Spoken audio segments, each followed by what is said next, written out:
아멘. 사랑과 지배가 풍성하신 하나님 아버지, 오늘도 나를 하나님의 은혜의 전도로 불러주시고 주님이 기뻐하시는 믿음의 산 제물로 나의 삶을 찬양과 기도와 말씀의 순종함으로 주께 드리게 하여 주심에 감사를 드립니다. 사순절에 더욱더 믿음의 주 온전케 하시는 예수 그리스도를 바라보며 주님이 기뻐하시는 경건 가운데 하나님의 더욱더 주님의 전에 더욱더 나아가는 주의 종들을 낼 수 있도록 역사하여 주시옵소서. 여육간의 강건함의 은혜가 우리 교회 연약한 지들에게 충만히 이 시간 치유의 역사로 임하기를 간절히 원합니다. 외지와 내지의 송구사님들을 이 시간 기억하여 주시고, 특별히 중동의 평강 가운데 사랑하는 모든 송구사님들과 교회가 안전함으로 온전히 예배하며 전도의 풍성한 열매가 맺혀질 수 있도록 주님 함께하여 주시옵소서. 내게 주신 직분과 은사가 하나님 앞에 온전히 충성으로 드려짐으로 말미암아 30배, 60배, 100배의 복된 영광이 나타나기를 간절히 원합니다. 특별히 다음 주 아이를 낳는 우리 조아라 성도를 기억하여 주시고 순산의 기쁨으로 충만케 하여 주시옵소서. 오늘도 예배 가운데 나온 모든 시들의 부르짖음을 기억하여 주시고 육신의 강건함과 또 가정의 온전함과 직장의 승리함으로 하나님이 시간 성령의 능력으로 충만히 임하여 주시옵소서. 예수 그리스도의 이름으로 간절히 기도드립니다. 아멘. 하나님의 말씀은 오늘은 베델의 늙은 선지자 열왕기상 13장 열왕기상 강의 20번째 시간, 우리 하나님의 은혜의 말씀을 함께 상고하기를 원합니다. 우리 한 절씩 함께 교독합시다. 그들이 상 앞에 앉아 있을 때 여호와의 말씀이 그 사람에게 내려온 선지자에게 임하니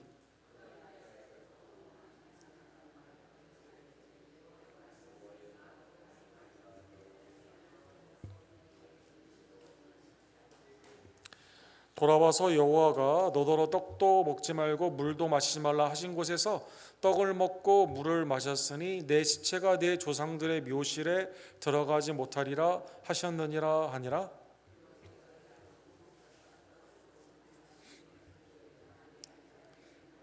이에 그 사람이 가더니 사자가 길에서 그를 만나 물어 죽이매 그의 시체가 길에 버림받으니 나귀가 그 곁에 서 있고 사자도 그 시체 곁에 서 있더라.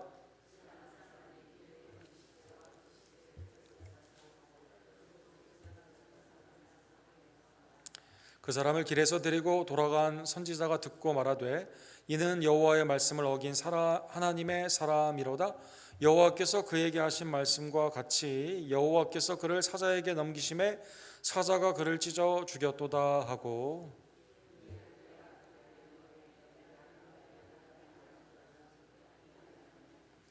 그가 가서 본즉 그의 시체가 길에 버림바 되었고 나귀와 사자는 그 시체 곁에 서 있는데 사자가 시체를 먹지도 아니하였고 나귀를 찢지도 아니하였더라.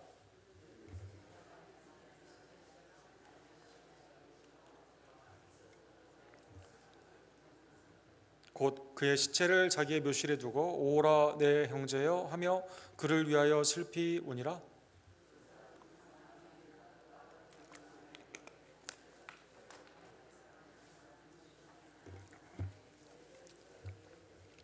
같이 읽겠습니다. 그가 여호와의 말씀으로 베델에 있는 제단을 향하여 또 사마리아 성읍들에 있는 모든 산당을 향하여 외쳐 말한 것이 반드시 이룰 것임이니라. 아멘. 우리 베델의 늙은 선지자, 우리 하나님의 은혜의 말씀, 우리 열왕기상 13장 성경의 가장 난해한 구절 중에 있는 그 말씀을 함께 상고하기를 원합니다.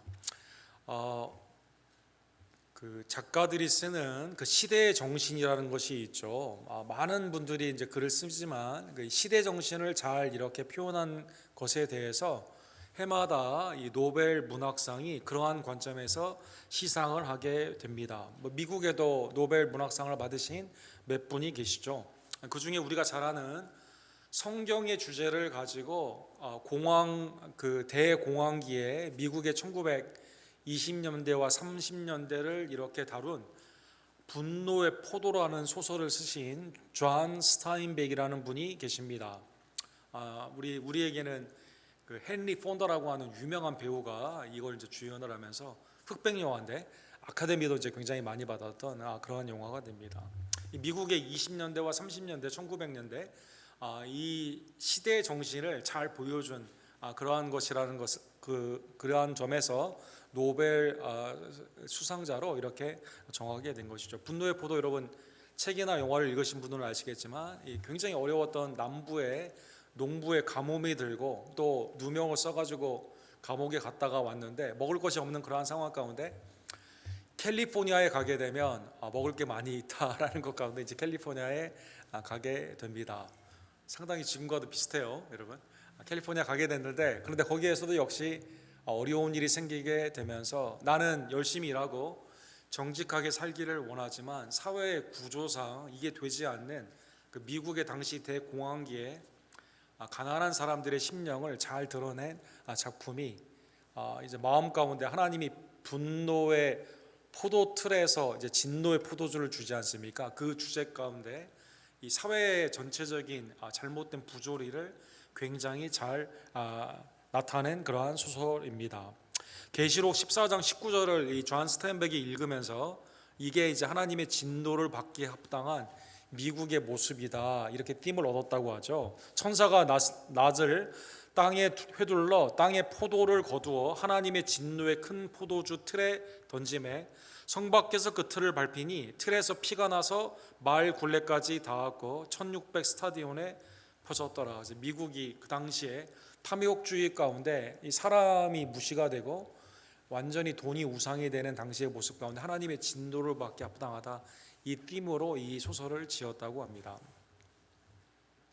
오늘 열왕기기상 13장은 이 북이스라엘을 남유다와 북이스라엘로 갈라지게 되면서 이거를 하나의 그 선지자들의 두 사람의 이야기로 이게 전체 남유다와 북이스라엘의 이 앞으로의 역사가 됩니다. 이 시대상을 이 두 사람의 일로 풀어낸 것이 오늘 본문 열왕기상 13장의 말씀입니다. 그래서 이걸 읽으면 읽을수록 이게 하나의 메타포, 그러니까 북이스라엘과 남유다를 운유적으로 상징하기 때문에 읽으면 읽을수록 정말 그 깊은 뜻이 드러나게 되고, 스토리가 세 개의 스토리가 있어요. 이 스토리를 가지고 함께 주님의 은혜를 나누기를 원합니다. 여러분 오늘 장이 길기 때문에 이 뒷부분 이렇게 봤는데 집에 가셔가지고 한번 다 전체적으로 읽으시면 아마 하나님의 그 우리를 향하신 교훈이 잘 드러날 것 같습니다. 우리 지난주에 본 것처럼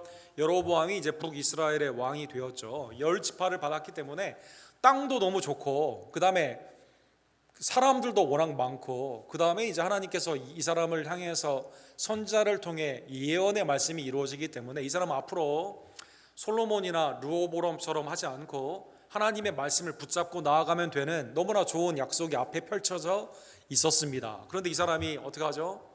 이 사람이 우상을 숭배하게 되죠. 자기 마음대로 예배를 바꾸게 되는 겁니다. 그래서 열왕기상 12장 30절에서 33절에 보면 북쪽에 있는 단과 남쪽에 있는 이스라엘의 경계, 남유다의 경계가 있는 베델에 금송아지를 만들게 됩니다. 금송아지를 만들어서 앞으로 너희 절기 때 예루살렘에 가지 말고 여기서 예배를 하라라고 말하게 됩니다. 이게 우리를 애굽에서 인도해낸 하나님이다라고 말하면서 두 금송아지를 북쪽과 남쪽에 이렇게 두게 되는 것이죠. 이 레위 사람들이 이 그 르호보암 쪽에 있고 예루살렘에 있기 때문에 자기 여로보암에게 오지 않았기 때문에 제사장을 자기 마음대로 막 이렇게 세우게 됩니다. 절기가 원래 숫꽃, 이 장막절이 7월 15일인데 북쪽은 이제 날씨가 좀 서늘하기 때문에 한 달 뒤에 곡식이 나오거든요. 그래서 자기가 한 달 뒤로 미뤄가지고 8월 15일 날, 한국어로 말하면 정원대, 이게 어떻게 됩니까? 8월 15일이면 정월 대보름인가요? 아니면 추석인가요? 어떻게? 그러니까 비슷한 시기입니다. 8월이니까 어쨌든 정월은 아닌 것 같고, 어쨌든 그런 시기에 이 절기에 이제 하나님의 축제를 자기가 만들게 되는 것이죠. 그 다음에 이제 제사도 제사장을 통해서 하는 게 아니라 자기가 마음대로 막 이렇게 제사를 하게 됩니다. 그래서 베델에 쌓은 제단에 올라가서 분향하였더라. 자, 이런 배경 가운데 오늘 본문에 보면 이 사람이 제단에서 여로보암 왕이 제단에서 자기가 지금 제사를 드리고 있습니다. 13장 1절에 보면 보라 그때 하나님의 사람이 여호와의 말씀으로 말미암아 유다에서부터 베델에 이르니 마침 여로보암이 제단 곁에 서서 분향하는지라. 지금 막 제사를 드리고 있는 거예요. 이때 하나님께서 The man of God, 하나님의 사람을 남쪽에 있는 유다에서 북쪽으로 이렇게 보내주게 됩니다. 자, 이게 첫 번째 이야기입니다.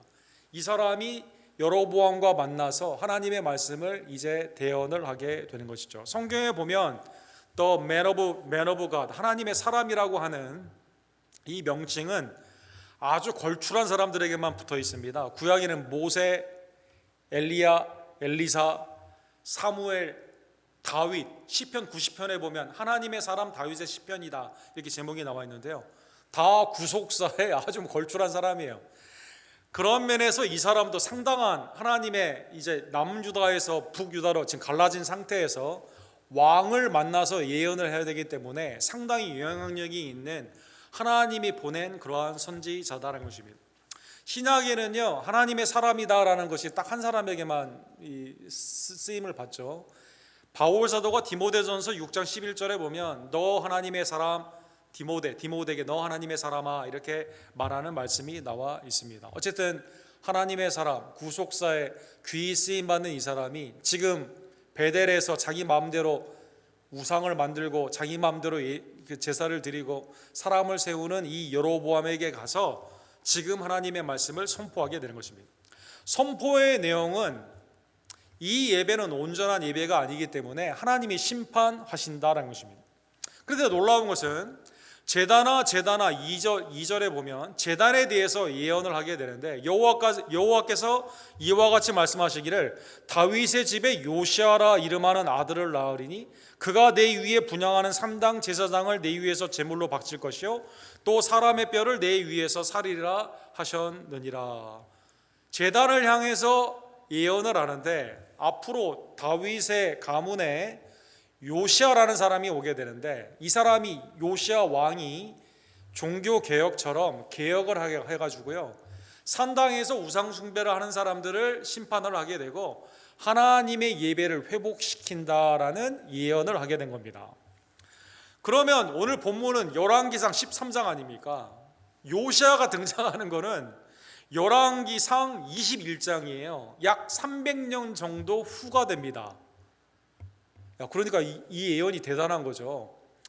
하나님의 사람에게 하나님이 말씀을 불어넣어 주셔서 당시에 북이스라엘뿐만 아니라 남유다도 우상을 섬겼거든요. 그래서 하나님의 말씀을 성경을 발견하게 되고 그걸 읽으면서 다시 예배가 회복이 되지 않습니까?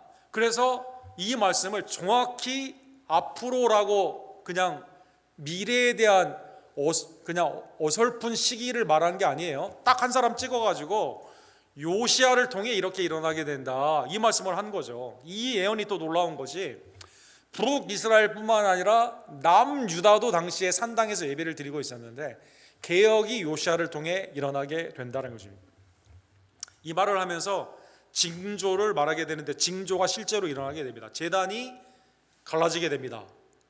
제단이 갈라지게 되는 것이죠. 그래서 온전한 예배가 아니라는 것이 우상을 섬기는 이것이 얼마나 잘못된 것인가. 하나님의 사람이 어디에서 유다에서 북이스라엘로 가서 지금 막 왕조를 시작하고 있는 여로보암에게 이렇게 선포했다는 것입니다. 여로보암이 이거 보니까 이 사람 그거 예언 못하게 그 다음 이 사람 잡아가지고 심판하기 위해서 손을 뻗었거든요. 그런데 제단이 갈라질 뿐만 아니라 여로보암의 손이 마르게 됩니다. 하나님의 저주의 기적이죠. 그래서 이 손이 마른 상태에서 여로보암이 이렇게 말합니다. 야, 너 하나님의 사람이니까 나를 위해 기도해 줘가지고 하나님이 내 손을 좀 풀어주게 해라 이렇게 말하게 되죠. 6절에 보면 그래서 청하건대 너는 나를 위하여, 그 다음에 여로보암이 얼마나 하나님을 떠났는가 여기 보면 알죠. 내 하나님 여호와께, 우리 하나님 여호와께 이렇게 말하지도 않습니다. 자기는 하나님을 섬기지 않거든요. 그러니까 하나님의 말씀 완전히 반대로 가는 상황 가운데 야, 네 하나님에게 좀 말해가지고 나 손 좀 풀어주게 해라 라고 말하게 됩니다. 근데 놀라운 것이 이 하나님의 사람이 또 이걸 위해서 기도를 해요. 기도를 해줘가지고 이 손이 다시 성하게 됩니다. 하나님의 사람이 여호와께 은혜를 구하니 왕의 손이 다시 성하여 전과 같이 되니라. 즉 이 하나님의 사람으로 말미암아 심판과 그 다음에 하나님의 은혜로 구원을 받는 이 두 가지가 동시에 일어나게 되는 겁니다. 심판은 우상 숭배하는 제단이 갈라지게 된 거죠. 하나님의 사람을 이렇게 죽이려고 하는 핍박자에게 손이 마르게 되는 것이죠. 그런데 하나님의 구원은 뭡니까? 이걸 미리 요시아 왕이 앞으로 오게 돼서 이렇게 하게 되는데 이게 잘못된 거기 때문에 여로보암이 회개하고 하나님을 섬겨야만 되는 겁니다. 자기 손이 지금 회복되었기 때문에 이제는 이걸 그만두고 하나님을 섬겨야만 된다는 것입니다. 여기에 여로보암이 자기 손이 나았다는 게 기뻤던 것 같아요. 그래서 내가 당신에게 환대, 음식도 주고 함께 예물도 주기를 원하니까 나와 함께 거하자라고 말을 하게 되죠. 집에 초대를 하게 된 겁니다. 그런데 이때 하나님의 사람이 8절에 보면 이 말씀을 합니다. 왕께서 왕의 집 절반을 내게 준다 할지라도. 우리 그 안디바 헤롯이 이 헤로디아 딸 살로메에게 춤추는 것에 감동해가지고 나라의 절반이 더 주겠다 이 말을 했지 않습니까? 여기에도 비슷한 거죠. 근데 이건 반대예요. 당신이 나에게 당신의 집 절반, 이게 나라라는 뜻도 되거든요. 나라의 절반을 준다 하더라도 나는 왕과 함께 들어가지도 아니하고 이곳에서는 떡도 먹지 아니하고 물도 마시지 아니하리라. 이걸 과감하게 거절을 하게 됩니다. 이게 대단한 거죠. 이 하나님의 사람이 일단 왕에게 하나님의 심판의 회개의 메시지를 증거한 것도 대단한 건데, 왕이 감사해 가지고 환대로 음식을 대접하며 예물을 주려고 하는데 나라의 절반을 줘도 나는 여기 당신과 함께 먹고 마시지 않겠다 이렇게 말한 겁니다. 왜 그랬을까요? 9절에 보면 이는 곧 여호와의 말씀이 내게 명령하여 이르기를 떡도 먹지 말며 물도 마시지 말며 왔던 길로 되돌아가지 말라 하셨음이니라. 이 북이스라엘의 오늘 본문에 보면 이곳에서는 8절에는 이렇게 말했죠.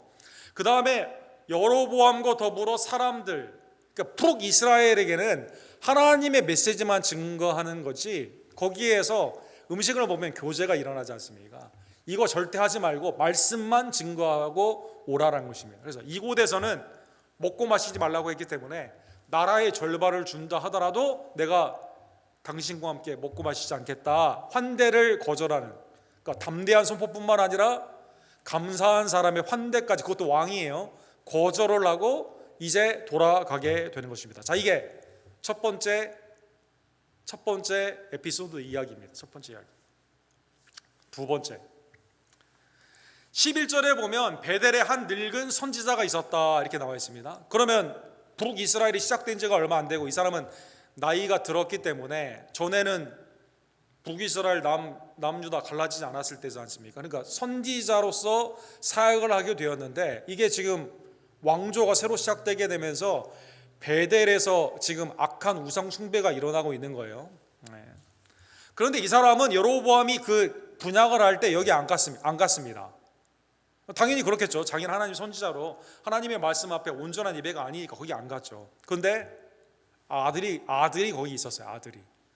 아들이 와가지고, 아들들이라고 복수에 나와 있는데 아들들이 와가지고요, 하나님의 사람이 베델에서 행한 모든 일을 그에게 말하고 또 그가 왕에게 드린 말씀도 그들의 아버지에게 말했다 이렇게 말하고 있습니다. 베델에 선지자는 안 갔어요. 근데 아들들을 통해 듣게 됩니다. 본인은 참석하지 않았습니다. 그러니까 이 사람이 얘기를 듣고요, 바로 무슨 생각을 드냐면 이 사람 만나봐야 되겠다라고 해서 이 사람을 찾게 됩니다. 쭉 나귀를, 아들들이 이제 늙어가지고 거동이 불편했는지 아들들이 나귀를 준비해 줍니다. 그 다음에 가서 보니까 상수리 나무 아래 이 하나님의 사람이 있다는 것입니다. 이 하나님의 사람을 보면서 베델의 늙은 선지자가, 하나님의 사람은 실명도 나와 있지 않고 나이도 나와 있지 않고 풍채도 나와 있지 않습니다. 이 늙은 베델의 이 선지자가 이 사람을 보고 이렇게 말합니다. 15절에 보면 나와 함께 집으로 가서 떡을 먹으라, 우리 집에 와서 함께 교제하자 이렇게 청하게 된 거죠. 근데 이때 하나님의 사람이 어떻게 했을까요? 거절을 합니다. 거절을 한 이유가 여로보암의 왕의 그 환대를 거절한 것과 똑같습니다. 나는 그대와 함께 돌아가지 못하겠고 그대와 함께 들어가지도 못하겠으며 내가 이곳에서 그대와 함께 떡도 먹지 아니하고 물도 마시지 아니하니라. 이곳에서 이게 중요한 겁니다. 북이스라엘에서는 내가 아무것도 먹거나 마시지 않는다고, 당신들과 같이 하지 않는다고. 이유는 뭘까요? 17절에 보면 이는 여호와의 말씀이 내게 이르기를 내가 거기서 떡도 먹지도 말고 물도 마시지 말며 또 내가 오던 길로 되돌아가지도 말라 하셨습니다. 하나님의 명령을 두 번 똑같이 말합니다. 그래서 여로보암 왕도 거절했어요. 베델에 연세가 드신 이 선지자 경륜이 있고 집에 날 초대하기를 원했지만 거절을 했다는 것입니다.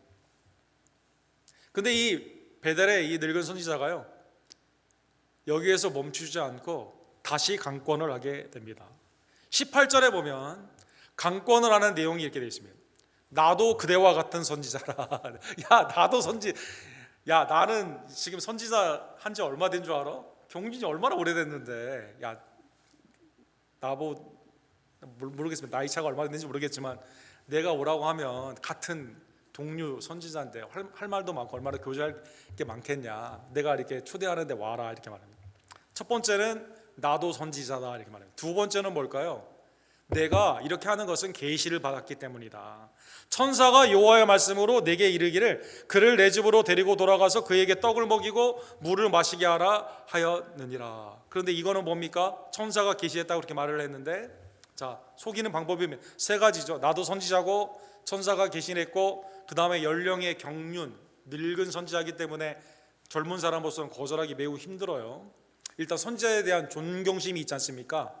하나님의 계시라는 것에 대해서 신뢰가 있지 않습니까? 그 다음에 내가 이것까지도 거절하면 안 될 것 같은 문화적인 그런 게 있지 않습니까? 근데 이거는 다 뭐라고요? 이는 그 사람을 속임이라 이렇게 말하고 있어요. 그 사람을 속임이라. 근데 이 하나님의 사람이 이렇게 해주니까, 여러분, 나와 비슷한 직장에 있는 사람이 나보다 훨씬 경륜이 많이 있고 그것도 나를 대접하기를 원해요. 거절하기 쉽습니까? 어렵습니까? 이 거절하기 어렵죠, 여러분. 거절하기 어렵죠, 여러분. 그래서 이 사람이 그 집에 들어가서 같이 교제를 하게 됩니다. 먹고 마시게 됩니다. 자, 이제 먹고 마셨어요. 하나님의 말씀이 분명히 있었는데 이 사람은 같은 선지자고 그 다음에 하나님이 계시했다고 하니까 그 다음에 경륜이 있는 이 사람을 거절하지 못해서 가서 했어요. 근데 밥을 먹는 와중에 이 베델의 늙은 선지자가 이렇게 말합니다. 여호와의 말씀에 내가 여호와의 말씀을 어기며 내 하나님 여호와께서 내게 내리신 명령을 지키지 아니하고. 아니, 방금 자기가 오라고 해가지고 먹었는데 이 사람이 같은 입으로 말을 하는 거예요. 지금 하나님의 말씀이, 네가 하나님의 말씀을 지금 거역했기 때문에 22절에 보면 너 조상의 묘실에 편히 못 들어간다, 객사하게 된다, 사건 사고로 죽게 된다 이렇게 말하게 되는 것이죠. 내 시체가 내 조상들의 묘실에 들어가지 못하리라 하셨느니라. 이렇게 말한 거죠. 하나님의 심판이 앞으로 여로보암에게는 우상 숭배 가운데 망하게 되어서 나중에 300년 후에 요시아가 우상 숭배하는 자를 다 타파하게 되는, 개혁되는 것으로 되게 되는 것처럼. 근데 놀랍게도 하나님의 사람인데 하나님의 사람이 하나님의 말씀을 불순종함으로 말미암아 죽음의 심판을 받게 된다는 것입니다. 이게 두 번째 이야기입니다. 두 번째 영화 같죠, 여러분. 세 번째, 자, 이제 이 말씀을 들었어요. 이 사람의 반응, 하나님의 사람이 어떻게 반응했는지는 성경에 나와 있지 않습니다. 이 사람이 이렇게 나에게 자기가 초대하고는 나에게 이런 저주의 말을 하네 아마 생각을 했겠죠. 나귀를 가지고 다시 이제 내려가게 됩니다. 가다가 누구를 만났을까요? 사자를 만나게 됩니다. 사자를 만나게 됩니다. 사자가 이 사람을 공격해가지고요, 이 사람을 죽이게 됩니다. 그의 사자가 길에서 그를 만나 물어 죽임에 그의 시체가 길에 버림바 되니 나귀는 그 곁에 서 있고 사자도 그 시체 곁에 서 있더라. 그렇죠? 여러분, 어떤 분들은, 자유주의 신학자들은 지금 이스라엘 땅에는 사자가 없대요. 사자가 살 수 있는 그런 데가 아니래요. 그래서 이거는 상징적이거나 이렇게 말하는데, 성경에 보면 구약에요, 사자라는 단어를 히브리 말로 6개의 다른 단어들이 있습니다. 여러분, 그러니까 사자가 얼마나 당시에 많았으면 사자에 대한 단어가 6개가 있다니까요, 여러분. 근데 어쨌든 사자가 나타나서 이 사람을 물어 죽이게 되죠. 근데 희한한 거는 사자는 공격해서 문 다음에 먹거든요. 그 다음에 옆에 나귀도 있지 않습니까? 근데 여기 제임스 티소의 그림처럼 죽인 다음에 나귀도 가만히 서 있고 사자도 그냥 가만히 있는 거예요.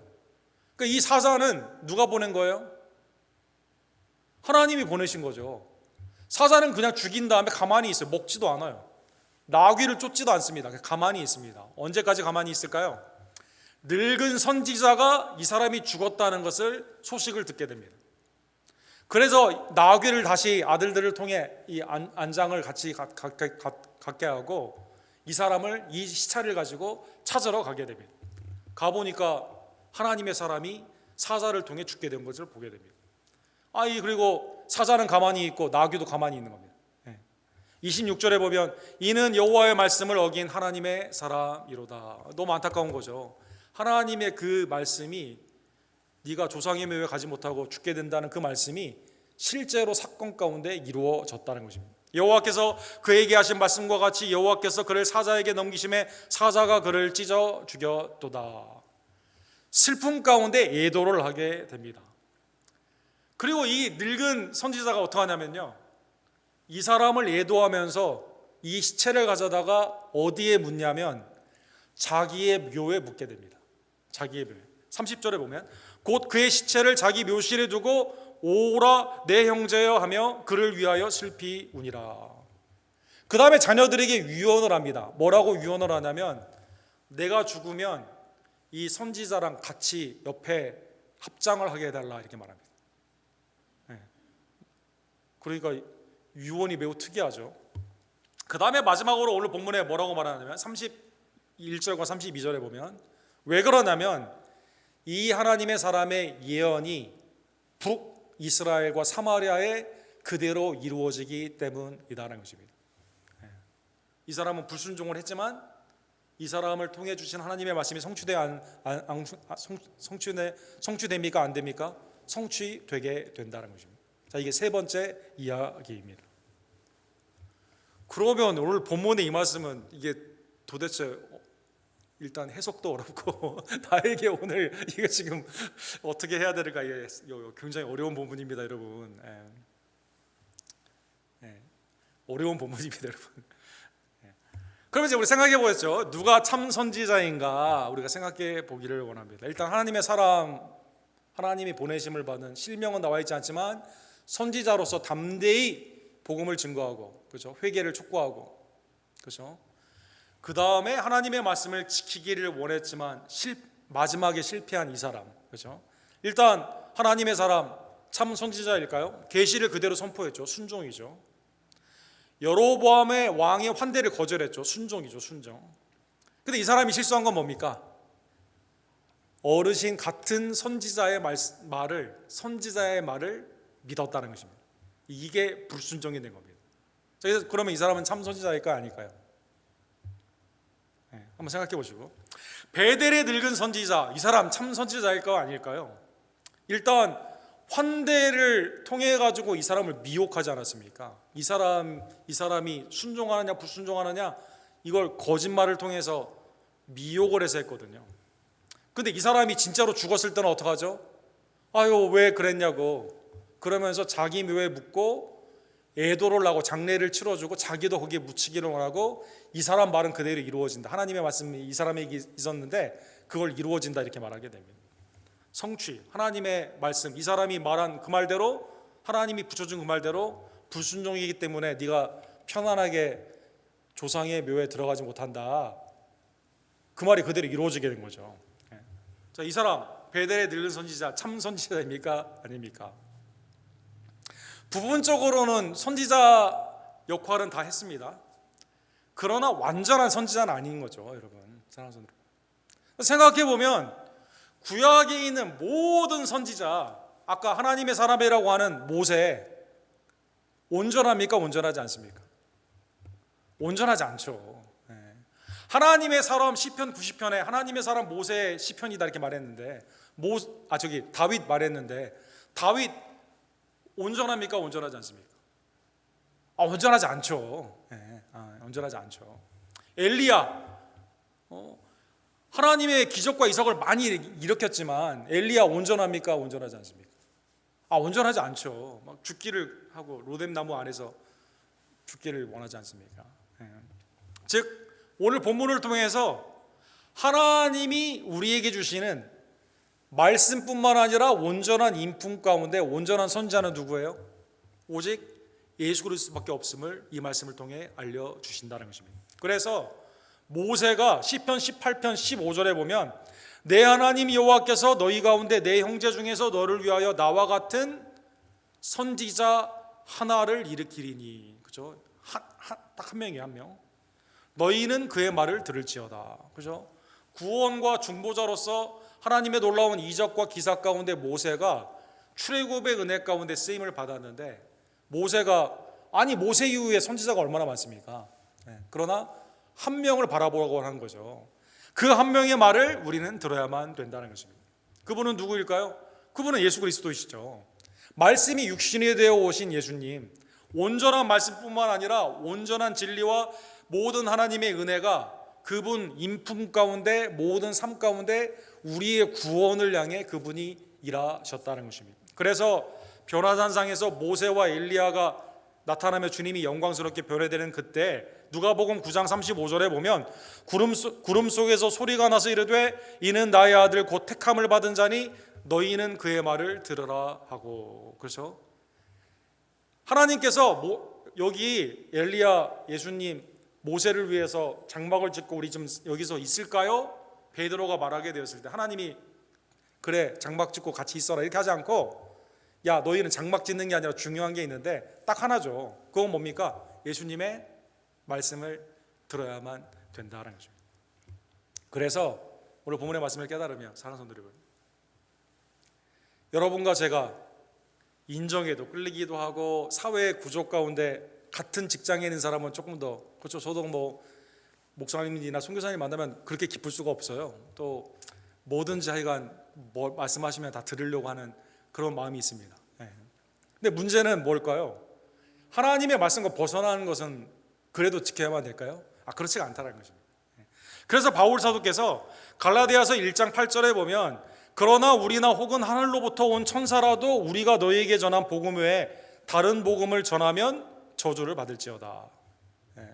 그러니까 하나님의 사람 이 사람이 아무리 경륜이 있고 내가 천사에게 계시를 받았는데 너 와도 된다고 한다 하더라도 하나님이 자기에 준 거 여로보암까지 그걸 다 그 하나님의 말씀 가운데 견뎠는데 그걸 이제 거절을 했어야 하는데 그렇게 하지 못한 거죠.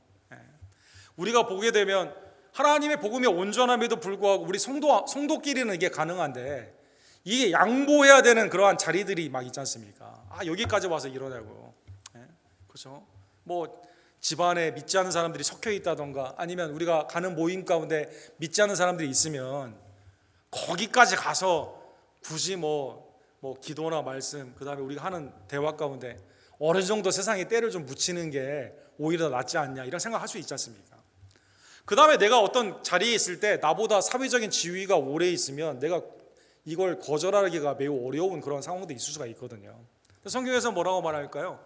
하나님의 복음 말씀에는 절대 타협을 하지 말라는 것입니다. 그래서 사랑하는 성도 여러분, 성경에서는 여러분과 저에게 우리의 명칭이 뭘까요? 성도라고도 되어 있고 그 다음에 놀랍게도 오늘 본문에 나오는 하나님의 사람이 여러분과 저의 명칭이 되는 겁니다. 사랑하는 성도 여러분, 그 말씀이 베드로후서 3장 16절에서 17절에 있는데 우리 마지막 말씀 우리 함께 읽도록 하겠습니다. 모든 성경은 하나님의 감동으로 된 것으로 교훈과 책망과 바르게 함과 의로 교육하기에 유익하니 이는 하나님의 사람으로 온전하게 하며 모든 선한 일을 행할 능력을 갖추게 함이니라. 여러분과 저를 뭐라고 불렀다고요? 여러분과 제가 man and woman of God, 하나님의 사람인 거죠, 여러분. 하나님의 사람. 구약의 모세, 엘리야, 다윗, 사무엘, 그 다음에 신약의 디모데 이런 걸출한 오늘 본문에 나오는 이 하나님의 사람, 하나님의 구속사 가운데 담대히 복음을 증거하고 그 다음에 하나님의 일 가운데 어떠한 것도 타협하지 않는 하나님의 이 놀라운 이 명칭이 신약에 있는 여러분과 저. 근데 이게 어떻게 이루어진다고요? 모든 성경을 통해, 말씀을 통해 이루어진다는 것입니다. 말씀을 통해. 하나님의 감동으로 되었기 때문에 우리는 교훈을 받아야 됩니다. 때로는 죄 가운데는 책망을 받아야 됩니다. 우리의 삶은 바르게 되기 위해 트레이닝을 받아야 됩니다. 의로 교육함으로 이게 지속적으로 하나님의 말씀으로 새로워져야만 된다는 것입니다. 그래야만 여러분과 제가 온전하게 되며 하나님의 선한 능력을 온전히 행할 수 있다는 것입니다. 자, 오늘 본문의 말씀, 매우 어려운 본문의 말씀, 세 가지 에피소드를 잘 기억하며 하나님의 나를 그리스도를 통해 너는 그의 말을 들어라 명령하신 그 명령을 기억하고, 복음과 말씀 안에서는 사회나 나이나 나의 삶의 어떠한 형편에서도 절대 타협하지 아니하며 하나님의 사람으로 하나님의 말씀 가운데 온전히 세워지는 우리 언덕교회 모든 지혜들 되기를 주님의 이름으로 간절히 축원합니다. 기도합시다. 사랑과 자비가 풍성하신 하나님 아버지, 오늘 유다에서 간 우리 하나님의 사람, 그 다음에 베델에 늙은 선지자를 통해 참 선지자가 누구인가 하는 말씀을 통해 나는 온전히 지금 말씀 안에 서 있는가 다시 한번 교훈하여 주심에 감사를 드립니다. 나의 구원을 위해 하나님이 택하신 하나님의 어린 양 예수 그리스도가 말씀이 육신이 되어서 우리 가운데 오시고 그의 말씀을 들음으로 말미암아 하나님의 그 복음으로 우리를 구원하여 주심에 감사를 드립니다. 하나님의 사랑하는 아들, 하나님이 보내신 그 선지자 예수 그리스도께 우리의 귀를 온전히 경청하며 세상이나 사회에 타협하지 아니하며 복음과 말씀 가운데 우리의 삶이 온전히 주님 앞에 유익함으로 쓰임받는 하나님의 복된 종들 될 수 있도록 역사하여 주시옵소서. 천사라도 예수 그리스도의 그 복음 외에 다른 것을 증거하면 저주를 받을지어다. 그 말씀을 기억하며 하나님 우리에게 주신 복음이신 예수 그리스도를 어떠한 경우에도 부인하지 아니하고 시인하며 내게 주신 하나님의 은혜의 말씀에 기준을 따라 온전히 순종함으로 하나님의 사람으로 온전케 되는 우리 언덕교회 모든 지혜들 될 수 있도록 주님 역사하여 주시옵소서. 예수 그리스도의 이름으로 간절히 기도드립니다. 아멘. 주신 말씀을 기억하시면서 320장 우리 함께